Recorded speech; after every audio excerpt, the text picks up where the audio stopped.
Coba bayangin deh, gimana ceritanya darah daging dari Abu Jahal, musuh bebuyutan Islam yang sampai dijuluki Fir'aunnya umat ini, justru malah jadi salah satu pahlawan terbesar yang membela Islam.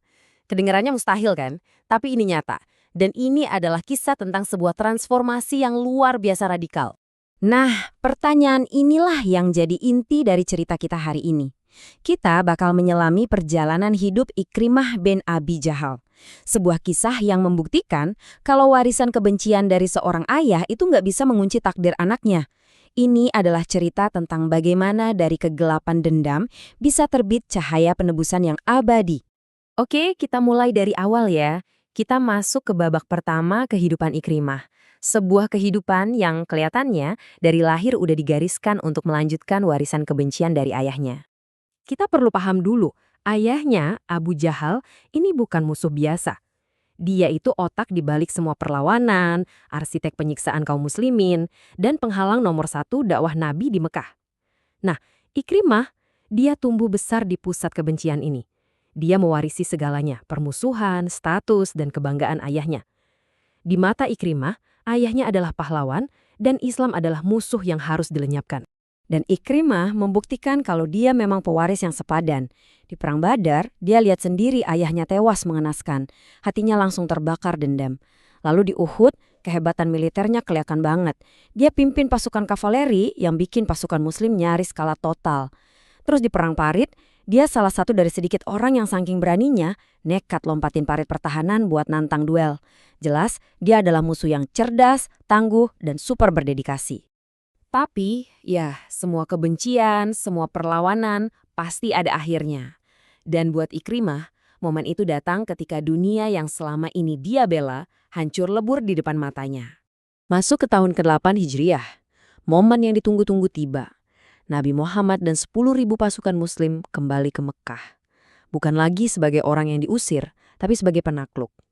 Kota yang jadi pusat perlawanan selama bertahun-tahun itu akhirnya menyerah, hampir tanpa perlawanan berarti. Waktu para pemimpin Quraisy lainnya udah pasrah, Ikrimah beda sendiri. Dia menolak menyerah. Darah Abu Jahal di dalam dirinya seolah mendidih.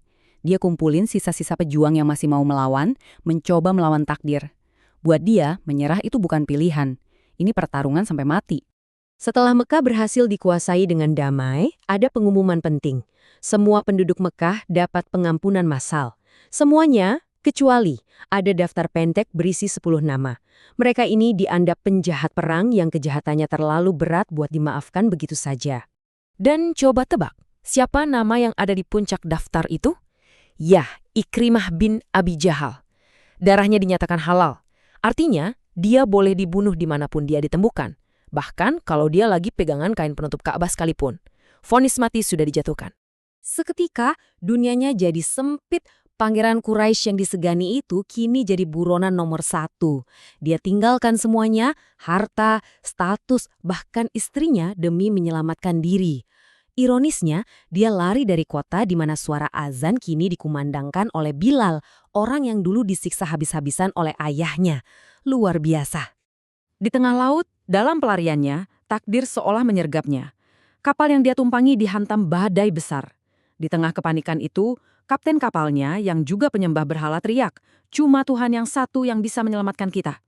Kata-kata itu seolah menampar Ikrimah. Saat itulah, di titik terendahnya, fitrahnya terpanggil. Dia pun bersumpah dalam hatinya. Kalau dia selamat dari badai ini, dia akan kembali ke Mekah, menemui Nabi Muhammad, dan pasrah. Sumpah di tengah badai itu sudah diucapkan, tapi Ikrimah sama sekali nggak tahu kalau di daratan keajaiban lain sedang diusahakan. Bukan karena badai, tapi karena kekuatan cinta dan keberanian seorang wanita.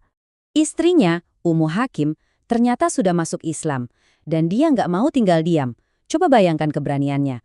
Dia datang langsung menghadap Nabi Muhammad, orang yang suaminya musuhi seumur hidup, dan memohon ampunan untuk suaminya yang berstatus buronan nomor 1 itu. Dan disinilah kebesaran hati Nabi Muhammad terlihat.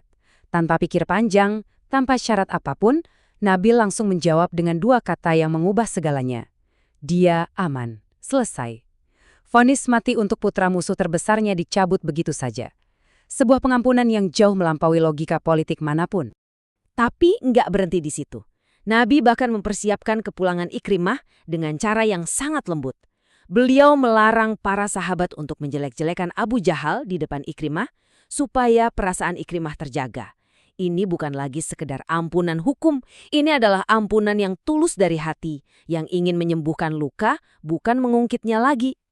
Akhirnya, waktu Ikrimah kembali dan bertemu Nabi, dia sama sekali nggak disambut dengan tatapan sinis. Malah sebaliknya, Nabi berdiri menyambutnya dengan wajah yang sangat gembira, saking senangnya sampai selendang beliau terjatuh. Dinding kebencian yang dibangun puluhan tahun oleh ayahnya runtuh seketika hanya karena sebuah senyuman hangat. Di momen itulah, putra Abu Jahal, musuh nomor 1 Islam, mengucapkan 2 kalimat syahadat. Tapi bagi seorang kesatria sejati, sekadar dimaafkan itu belum cukup. Ikrimah tahu dia punya utang yang sangat besar dari masa lalunya. Dan penebusan itu harus dibayar, bukan dengan kata-kata, tapi dengan perbuatan nyata.